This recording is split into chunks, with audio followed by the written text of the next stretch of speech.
ultimately, they think it's easy to be an owner, which most owners out there know it's not that easy.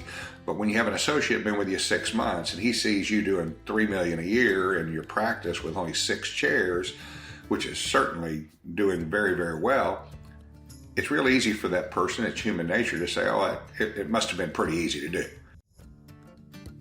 Hello, everyone. This is Dr. Bruce B. Baird, and you're listening to the Productive Dentist Podcast. In this podcast, I will give you everything that I've learned over the last 40 years in dentistry, working with thousands of dentists. I'll tell you, it's not that my way is the only way. It's just one that has worked extremely well for me, and I'd love to share that with you so you too can enjoy the choices and lifestyle that productivity allows. More time for things you love, increased pay, better team relationships, and lowered stress. Let's get into it with this week's episode of the Productive Dentist Podcast. Hello, this is Dr. Bruce Baird with the Productive Dentist Podcast, and this is episode number 107. And today, I got a lot of comments over last week's 2-part series on love and respect and divorce in dentistry. So if you haven't heard that one, I'd love for you to go back and listen to that. But today I'm going to do a podcast based upon a question that I got from another doctor here in the last couple of weeks. And so I'm going to start up with that. We're going to be going over a question from one of our listeners, and this was the question. I am a 44-year-old solo doc with associate in a 6-chair practice doing a total of $2.9 million a year. Awesome job, by the way. My associate wants to buy in, but he's only been with me for 6 months. He really seems like a great guy, but it seems so early. Also, I can't imagine asking a 50-50 partner for permission when I did a scratch start 15 years ago and have created what I have. We need to expand to at least 12 ops and have everything in place to do that, and it will happen early next year. How long do you think I should make this guy wait to buy some equity? And how much should I let him buy? Should I let him buy some now and some later? Should we end at 50-50? Or should I keep majority until I'm closer to retiring in a decade or so? Or should I just go through the associate mill and grow EBITDA and eventually go DSO? Appreciate the wisdom, Bruce. This question is a loaded question. It has got so many different options that are available to this doctor. And in fact, I told him, I just called him and talked to him on the phone. We spoke for probably 30 or 40 minutes because there are so many different options. And it really comes down to what do you want as a practitioner?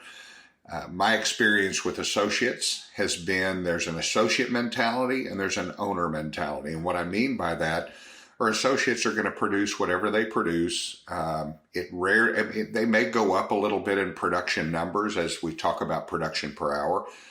But for the most part, an associate mentality means they're going to be happy with what it is they're making.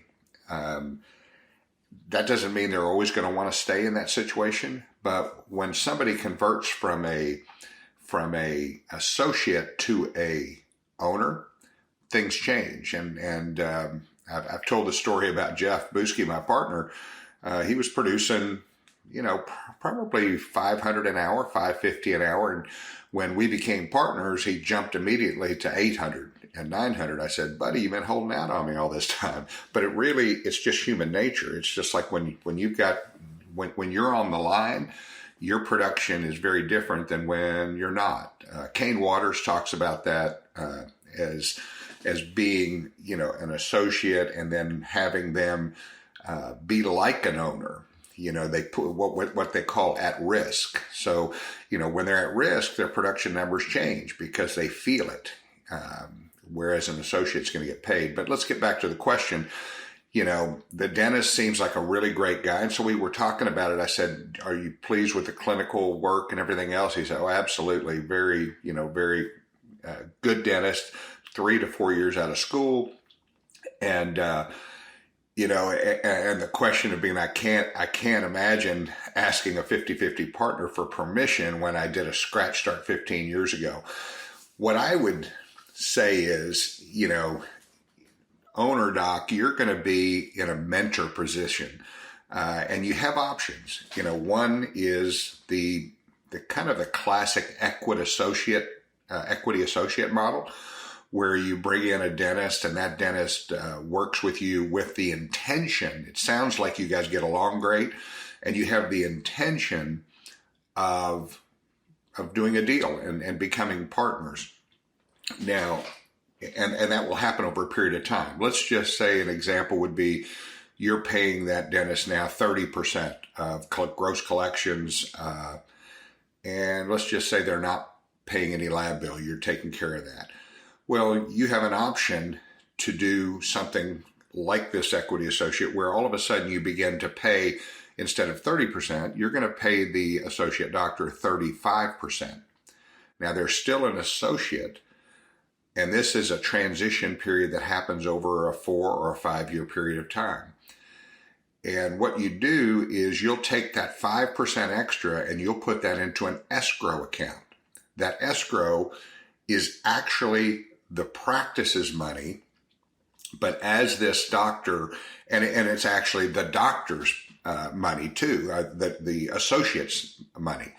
However, if the associate decides in the future, 2 years down the road or 3 years, as this money is accumulating, that they want to leave and go set up their own deal, that money goes right back to the practice or back to you as the owner. So they can build a war chest, an equity war chest over a period of 4 to 5 years, which gives them plenty of money to go to a bank and buy in to your practice at a set valuation. Now, that valuation is usually set before you, during the time when you're doing this equity associateship. So it's at the beginning. The big complaint that I hear over and over again is associates say, well, I helped you build the practice. Now I'm paying you for it after I built it. Well, that's true. Let's use an example. Let's just say this practice, well, good example, let's say it's $3 million. So it's a $3 million practice, and to buy 50% of that practice, and we're going to just use a kind of a simple, a simple number, but maybe that practice has a valuation of $3 million.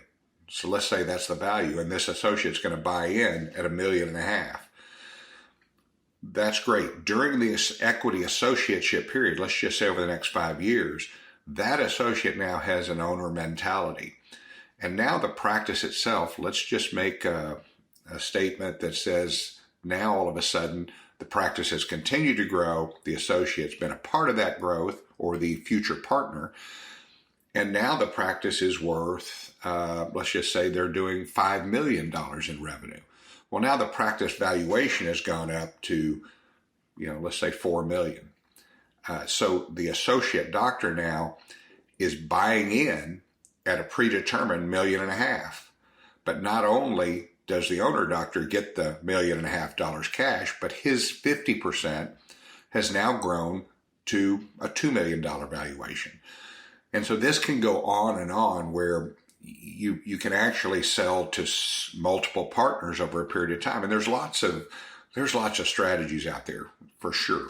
But this is one that has been fairly popular. I know MTS Manji used that during the Expert days years ago. And there are multiple attorneys that work along this equity associateship or this, buy-in type deal over a period of 4 to 5 years. What ends up happening is, let's just say, and it doesn't have to be 50%. Let's just say our goal is to grow a fantastic business, and what you're going to do is $1.5 million, you're going to buy into, let's say it's 25% of that $3 million. Well, now they're buying in at $750,000, and now they own 25% of the practice, but it's grown to $5 million. So you're, as the owner doctor, you're actually growing your own portfolio, your own business, and so is the associate doc. He just bought $25 million for $750, but by the time the equity associateship reached its conclusion, where the doctor buys in, they now have $1.5 million worth of value, or $1,250,000, but they're buying it for $750,000. So it's a really good deal for the associate to become a partner. And with a thought process in my business, my thought process was I wanted to have 3 or 4 partners at a certain time. But I'm the senior doc. I grew it. So I take my practice, I sell it. We call it multiple sales. You sell your practice over and over again. So you sold 25% of your practice for $750,000, but your portion of the business has grown. Your 75% has grown by another $1.5 million during that time. Then you bring in another associate, and that same, now you have 2, because you certainly want your 25% partner or 30% or whatever it is to be able to help you with making decisions of who's a good fit in the office as you grow that business. That's one option. Another option would be to say, okay, how long do you think I should make this guy wait to buy some equity? That's a question where, you either go the equity associate route. I wouldn't let a dentist go too long without having the conversation of what you're willing to sell, because then they start to get a little antsy. They start looking down the road. Where can I go? They start looking at other lease space. And pretty soon, and ultimately, they think it's easy to be an owner, which most owners out there know it's not that easy. But when you have an associate been with you 6 months and he sees you doing $3 million a year in your practice with only 6 chairs, which is certainly doing very, very well, it's real easy for that person. It's human nature to say, oh, it must have been pretty easy to do, especially if they don't have a lot of experience. I love having associates who've been beaten up before. That way at least they know what it's like, to be involved in a practice. But that is something that is extremely important. And how much you should let it buy, that's really the determination is up to you. Buy some now, buy some later. You could keep an equity deal in place, or you could just, you can go to the bank and do it that way. I like it when the practice continues to grow. Everybody's on the same page, and your wealth is actually growing during that time. The other thing he said, or maybe I just keep a majority and until I'm closer to retiring in a decade or so, and should just go through an associate mill or grow EBITDA and eventually go DSO, meaning sell to a DSO. And that is, that's become kind of the option. But I like the super group. The super group is where you bring in dentists and they become part of your business. And as this business continues to grow and get bigger and have a bigger footprint, marketing well, doing all the things that you do to grow a successful practice. And then what you do is you can look at having the super group, but you have literally sold that practice for more than you could have ever sold it because you did it over a period of time, which is the growth phase of your practice. You've got associates who've turned into owners, who have turned into higher producers. Though just by taking an associate and turning them into an owner with an owner mentality, you're going to grow your business 15 to 20% right off the top. So these are some just different strategies to start to look at. And we didn't come to a conclusion with this conversation with this doctor owner because it really isn't. It isn't one person's idea to make it a certain way.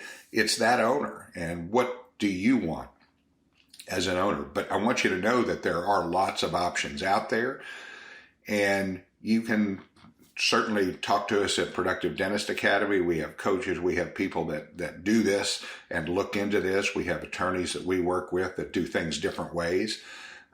So we're more than happy to help along this.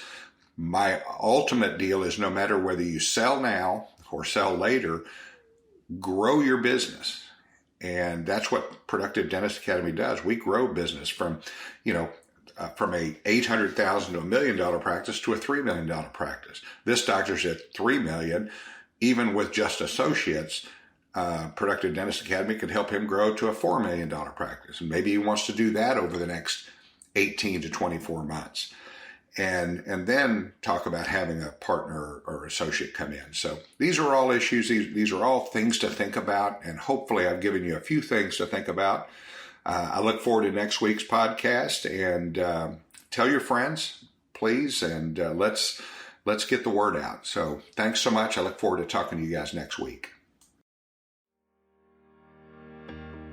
If you're losing sleep over your business and feel like you're already overloaded, but know your business needs attention, you just don't know how, when, or where to start, you're not alone.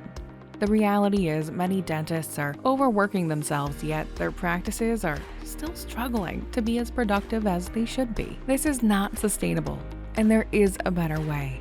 That's why PDA has developed a transformative new program, Business Impact Foundations, to get you above the daily chaos and propel your business into an investment-grade practice. Using easy-to-implement proven methods combined with a unique learning atmosphere, you can activate a strategic growth plan in just 60 days.